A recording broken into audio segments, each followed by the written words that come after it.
नमस्कार दोस्तों।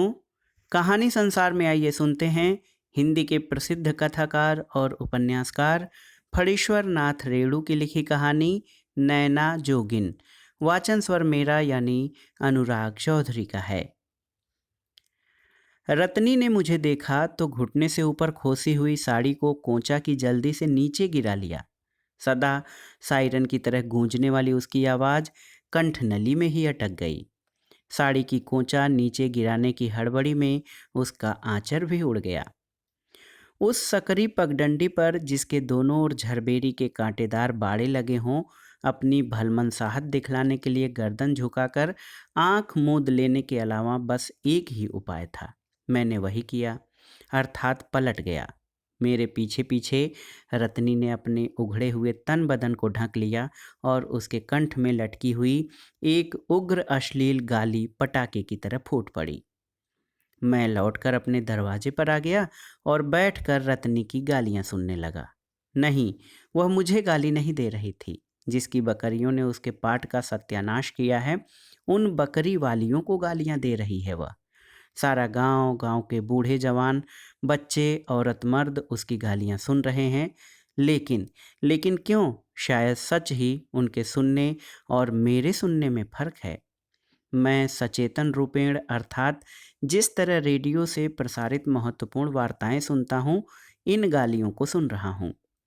कान में उंगली डालने के ठीक विपरीत एक एक गाली को कान में डाल रहा हूँ। उसकी एक एक गाली नंगी अश्लील तस्वीर बनाती है, ब्लू फिल्मों के दृश्य। उदाहरण उदाहरण दे देकर थाना, पुलिस, अदालत, फौजदारी को न्योतना नहीं चाहता। रमेसर की मां ने टोका शायद। गांव भर की बकरी वालियों को सार्वजनिक गालियां दागने के बाद रत्नी ने रमेसर की मां के प्रजास्थान को लक्ष्य करके एक महास्थूल गाली दी। रमेसर की मां ने टोका, पहले खेत में चलकर देखो, एक भी पत्ती जो कहीं चरी हो। रत्नी अब तक इसी टोक की प्रतीक्षा में थी शायद। अब उसकी बोली लयबद्ध हो गई। वो प्रत्येक शब्द पर विशेष बल देकर हाथ और उंगलियों से भाव बतला बतला कर कहने लगी कि वह पाट के खेत में जाकर क्या देखेगी अपना। भले घर की लड़की होती तो कहती अपना सिर, किंतु रत्नी सिर के बदले में अपने अन्य हिस्से का नाम लेती है। इसके बाद बहुत देर तक रत्नी की बातें सुनता रहा, लेकिन उन्हें लिख नहीं सकता, वारंट का डर है। किंतु रत्नी के बारे में अब कुछ नहीं लिखा गया तो जीवन में कभी नहीं लिखा जाएगा, क्योंकि रत्नी की गालियों में मर्माहत और अपमानित करने के अलावा उत्तेजित करने की तीव्र शक्ति है। यह मैं हलफ लेकर कह सकता हूँ। रत्नी का नाम नैना जोगिन मैंने ही दिया था। एक दिन तब वह 7-8 साल की रही होगी। नैना जोगिन? देहात में झाड़ फूक करने वाले ओझा गुड़ियों के हर मंत्र के अंतिम आखर में बंधन लगाते हुए कहा जाता है, दुहाए ईश्वर महादेव, गौरा पार्वती, नैना जोगिन इत्यादि। लगता है कोई नैना जोगिन नाम की भैरवी ने इन मंत्रों को सिद्ध किया था। 7 साल की उम्र में ही रत्नी ने गांव के एक धनी प्रतिष्ठित वृद्ध को फिल चक्कर में डाल दिया था। उसकी बेवा माँ वृद्ध की हवेली की नौकरानी थी।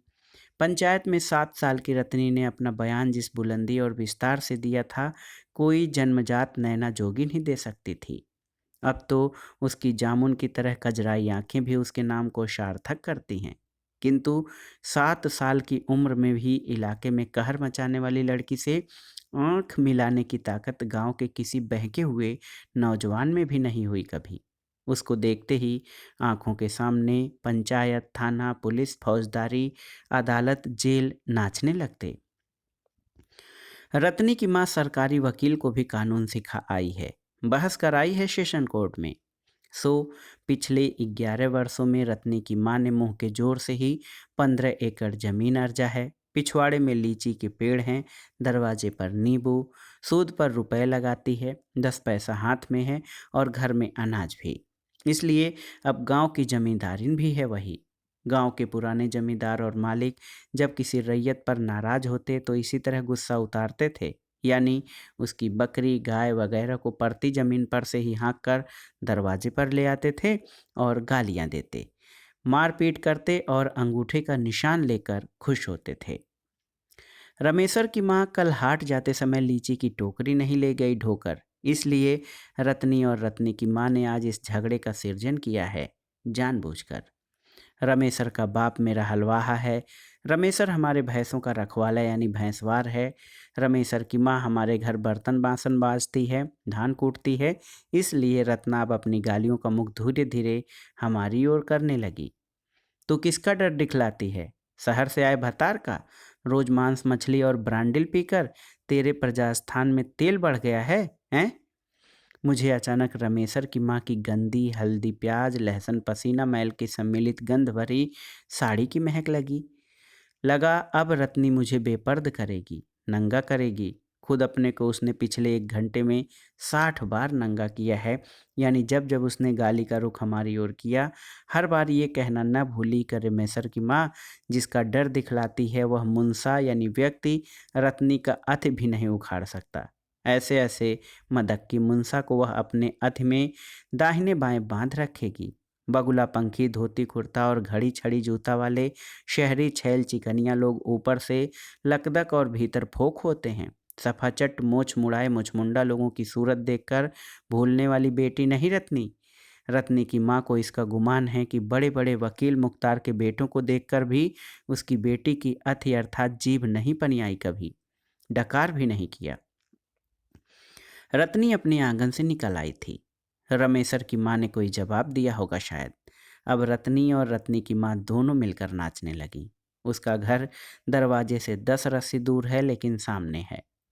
मैं रत्नी और रत्नी की माँ का नाच देखने को बाध्य था। रत्नी की काव्य प्रतिभा ने मुझे अचंभे में डाल दिया। उसकी टटकी और तुरंत रची हुई पंक्तियों में वह सब कुछ था जो कविता में होता है। बिंब, प्रतीक, व्यंग और गंध। बतौर बानगी अटना का साहब और पटना की मेम, रात खाए मुर्गी और सुबह करे नेम, तेरा झुमका और नथिया और साबुन महकौआ, तू पान में जर्दा खाए नखलौआ। रत्नी और रत्नी की माँ की ये काव्य नाटिका समाप्त हुई तो मैंने दरवाजे पर बैठे गांव के 2-3 नौजवानों की ओर देखा। मेरा चेहरा तमतमाया हुआ था, किंतु वे निर्विकार और निर्मल मुद्रा में थे। परिवार तथा पट्टीदार के मर्द पुरुषों की ओर देखा, वे पान चबा रहे थे, हुक्का गुड़गुड़ा रहे थे। लगता था इन लोगों ने रत्नी की गालियां सुनी ही नहीं। मैंने जब भोजन के समय बात चलाई तो परिवार के एक व्यक्ति ने, जिन्हें शहर के नाम से ही जड़ैया बुखार धर दबाता था, हंसकर कहा, शहर से आने के बाद आप कुछ दिन तक ऐसी असभ्यता ही करेंगे, यह हमें मालूम है। इन छोटे लोगों की गाली पर इस तरह ध्यान कोई भला मानुस नहीं देता। इस तरह गालियों के अर्थ को प्याज के छिलके की तरह उतार उतार कर समझने का क्या मतलब? शहर में क्या औरतें गाली नहीं देती? अजब इंसाफ है। गाली सुनकर समझना अन्याय है, असभ्यता है। मन में मैल है मेरे। अश्लील और घिनौने मुकदमे के कारण रत्नी की बदनामी बचपन से ही फैलती गई। जवान हुई तो बदनामियां भी जवान हुई। फलतः गांव के हिसाब से पक जाने पर भी कोई दूल्हा नहीं मिला। मिलता भी तो घर जमाई होकर नहीं रहना चाहता था। 2 साल हुए, निमोछिया जवान न जाने किस गांव से आया। साँझ में और रात में भात खाने के लिए घर के अंदर गया तो रत्नी की माँ एक हाथ में सिंदूर की पुड़िया और दूसरे में फरसा लेकर खड़ी थी। छदोड़ी की सीध में सिंदूर डालो, नहीं तो अभी हल्ला करती हूँ। घर में चोर घुसा है। तो सीकिया नौजवान जो हर सुबह को शीशम की कोमल पत्तियां तोड़कर ले जाता है, वही रत्नी का रतन धन। पूछताछ करने पर पता चला कि हाल में एक रात को रत्नी ने इसको लात मारा। घर से निकाल कर चिल्लाने लगी। पूछे कोई इससे कि इतना दूध मलाई दही मांस मछली कबूतर तिस पर धात पुष्टई दवा, तो अलान ढेकान खाकर भी जिस मर्द को आधी रात को हंफनी शुरू हो, उसका क्या कहा जाए? लोग दोख देते हैं मेरे को कि रत्नी बाज है। निमक हराम और किसको कहते हैं? मैं अब इसे मानसिक विकार मानने लगा हूँ। अब तक सामाजिक समझ रहा था कि छोटी जात की औरत गांव की मालकिन हुई है। नहीं, सामाजिक भी है। मेरे पट्टीदार के एक भाई ने कहा, कोई उसका क्या बिगाड़ सकता है? गांव के सभी किस्म के चोर अर्थात लती पति और सिन्नाजोर दिन डूबते ही उसके आंगन में जमा हो जाते हैं। इलाके का मशहूर डकैत परमेसरा रत्नी की बात पर उठता बैठता है। मुखिया और सरपंच रत्नी की माँ के खिलाफ चूं भी नहीं कर सकते। रत्नी की माँ से कोई रार मोल नहीं लेना चाहता, इसलिए दिन भर गांव के हर टोले में दोनों घूम घूम कर झगड़ा करती फिरती हैं। रत्नी अकेले खस्सी यानी बकरे को ज़िबह कर देती है और रत्नी की माँ चोरी का माल खरीदती है, थाली लोटा गिलास। सुबह को मालूम हुआ शहर से आया हुआ मेरा प्रेस्टीज प्रेशर कुकर गायब है। दोपहर के बाद धोती गुम। रात में रमेशर की माँ फिसफिसा कर आंगन में कह रही थी। रत्नी बोलती थी कि सिद्ध करके छोड़ेगी इस बार। उस दिन इस तरह पीठ दिखाना अच्छा नहीं हुआ शायद। और यह सब इसलिए कि मैंने रत्नी के तथाकथित पुरुष को बुलाकर उसका पता ठिकाना पूछा था और उसको समझाया था कि गांव में अब एक नई बात चल पड़ी है। उसने अपनी बीवी की मार सह ली। नतीजा ये हुआ कि कई औरतों ने अपने घर वालों को पीटा इस गांव में। रतनी ने चिल्ला चिल्ला कर सारे गांव के लोगों को सूचना देने के लहजे से सुनाया था। सुन लो हो लोगों, अब इस गांव में फिर एक शेषन मुकदमा उठेगा, सो जान लो। इस शहर का कानून यहाँ छांटने आया है। कोई अपने घर वाले को लात मारे या चुम्मा ले, दूसरा कोई बोलने वाला कौन? देहात से लेकर शहर तक तो छुछुआते फिरता है। काहे न मौगी मुंह में चुम्मा लेती है। मैं हर रोज हारता, रतनी हर रोज जीतती। मुझे स्वजनों ने सतर्क किया, साँझ होने के पहले ही मैदान से घर लौट आया करूं। किसी ने शहर लौट जाने की सलाह दी। मुझे लगता रोज ताल ठोक ठोक कर एक नंगी औरत पहलवान मुझे चुनौती देती है, थप्पड़ घूसे चलाती है। भागूंगा तो गांव की सीमा के बाहर तक पीछे पीछे फटा का नस्तर पीटती और बकरे की तरह बों बों बों करती जाएगी। गांव भर के लोग तालियां बजाकर हंसेंगे। मुझे हथियार डाल देना चाहिए। एक औरत सो भी ऐसी औरत से टकराना बुद्धिमानी नहीं। एक सप्ताह तक चोरी चपाटी करवाने के बाद एक नया उत्पात शुरू किया। रात भर हमारे दरवाजे और आंगन में हड्डियों की बरखा होती। नंगी औरत टाल ठोक कर ललकार रही है, मर्द का बेटा है तो मैदान में आ। मैदान में मुझे उतरना ही पड़ा। रात में नींद खुली। दरवाजे के सामने जो नया बाग हम लोगों ने लगाया है उसमें भैंस का बच्चा घुस गया है शायद। मैं धीरे धीरे बाड़े के पास गया। पट! अमलतास के कोमल पौधे को तोड़कर गुलमोहर की ओर बढ़ते हुए हाथ को मैंने खप्प से पकड़ा। कलम घिसाई के बावजूद पंजे की पकड़ में अब तक खम बचा हुआ था। क्यों? मैंने बहुत धीरे से पूछा। छोड़िए। जवाब भी उसी अंदाज में मिला। क्यों तोड़ा है? क्या मिला? क्यों तोड़ा है? तो क्या कर लीजिएगा? मैं लोगों को पुकारता हूँ, खुद फंस जाइएगा। हाथ छोड़िए। फंसा के देखो, मैं नहीं डरता हूँ। क्या चाहते हैं आप?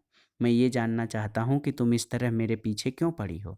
इस पौधे को क्यों तोड़ा है? वह तो पौधा ही है। जी तो आपको ही तोड़ देने को करता है। हाथ छोड़िए। मैंने देखा उसकी कनपटी पर एक सांप का फड़, फड़ नहीं भाला बरछे की फली। मैंने हाथ छोड़ दिया। वो भागी नहीं, खड़ी रही। मुझे चुप और अवाक देखकर बोली, चिल्लाऊं? कोढ़ी दरावे थूक से। रत्नी हंसी। तारों की रोशनी में उसकी हंसी झिलमिलाई। जाइए, थोड़ा ब्रांडी और चढ़ाइए। तुम तुम नैना जोगिन? हाँ, नैना जोगिन ही हूँ। तब माधो बाबू, अब रत्नी करीब सट आई। मेरा क्या कसूर है जो 12 साल से वनवास दिए हुए हैं आप लोग? उस बूढ़े को करनी का फल चखाया तो क्या बेजा किया? मैं उस समय उसकी पोती की उम्र की थी। सो आप लोगों ने, खासकर आप दोनों भाइयों ने, हम लोगों को रंडी से बदतर कर दिया। आखिर आपके जन्म के दिन रत्नी की माँ ही सौर घर में थी। 5 साल तक आप रत्नी की माँ की गोद और आंचर में रहे और आपकी आंख में जरा भी पानी नहीं। मैं जवान हुई। आप लोगों ने आंख उठाकर कभी देखा नहीं कि आखिर गांव घर की एक लड़की ऐसी जवान हो गई है और शादी क्यों नहीं होती? अब इस बार आए हैं तो आपके आपके मन में भी ये नहीं हुआ कि रत्नी की शादी हुई 2.5 साल हो रहे हैं और रत्नी को कोई बच्चा क्यों न हुआ? अटना पटना दिल्ली दरभंगा में आपके इतने डॉक्टर डॉक्टरनी जान पहचान के हैं। आखिर रत्नी के माँ का दूध साल भर तक पिया है आपने। रत्नी की माँ को बहुत दिन तक आपने माँ कहा था। लोगों को याद है, दूध का भी एक संबंध होता है। मैंने कहा, रत्नी, रमेशर जग रहा है, मैं कुछ नहीं समझता। तुम जाओ, कोई देख लेगा। देख कर क्या कर लेगा? रत्नी ने बेलाग बेलौस एक अश्लील बात मेरे अंधेरे में आग की तरह उगल दी। देख कर आपका अथी और मेरा अथी उखाड़ लेगा? बोलिए। मैं पापिन हूँ, मैं अछूत हूँ, रंडी हूँ, जो भी हूँ आपकी हवेली में पली हूँ। तकदीर का फेर माधो बाबू, रत्नी नाम भी आपके ही बाबूजी का दिया हुआ है। आपने उसको बिगाड़ कर नैना जोगिन दिया। किस कसूर पर? आप लोगों का क्या बिगाड़ा था रत्नी की माँ ने, जो इस तरह बोल चाल उठ बैठ एकदम बंद? मैंने धीरे से कहा, ऐसे गांव में अब कोई भला आदमी कैसे रह सकता है? लगा नागिन को ठेस लगी, फुफकार उठी। भला आदमी, भला आदमी, भला आदमी को पूंछ सिंह होता है? नहीं होता है इसलिए। पूंछ सिंह जानवर, औरत मर्द, नंगे, बेपर्द, अंधकार, प्रकाश, गुर्राहट, आंखों की चमक, बड़े बड़े नाखून, बिल्ली, शिवा, गृद्धाशया, योनिष्या भगनी, भोगनी, महांकुश, स्वरूप, छिन्नमस्ता, अट्ठाहास। अट्टहास सुनकर चौंका। रत्नी कहाँ है? वह तो साक्षात नील सरस्वती थी। इस बार गांव में, गांव के आसपास ये खबर बहुत तेजी से फैली कि नैना जोगिन का जोग माधो बाबू पर खूब ठिकाने से लगा है। रमेशर की माँ को एक दिन खोई हुई चीजें टोकरी में मिली, घर में ही। रत्नी ने माधो बाबू को भेड़ा बनाया है, तो माधो बाबू ने रत्नी का विषदंत उखाड़ दिया है। बोले तो एक भी गाली गंदी या अच्छी।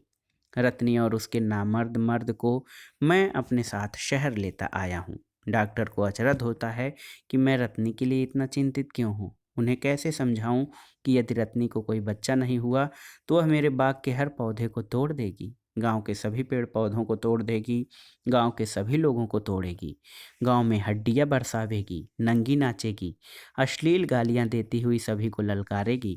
वह सांवली सलोनी लंबी स्वरूप पूर्ण यौवना नैना जोगिन। जांच पड़ताल के समय जब रत्नी की लंबाई नापी जाती है, वजन लिया जाता है, पेट टटोला जाता है, तो मेडिकल कॉलेज की लेडी स्टूडेंट से लेकर डॉक्टर तक हैरत से मुंह बाए रहते हैं। औरत ऐसी? 5 दिन हुए हैं पड़ोस के मल्होत्रा साहब की नौकरानी को 2 दिन वह फ्लैट के नीचे उठाकर फेंकने की धमकी दे चुकी है। शहर की सड़ी हुई गर्मी को रोज 5 अश्लील गालियां देती हैं।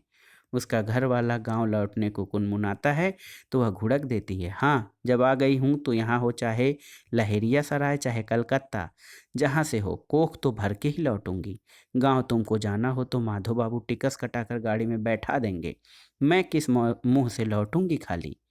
कोई जादू जानती है सचमुच रत्नी, कोई शब्द उसके मुंह में अश्लील नहीं लगता।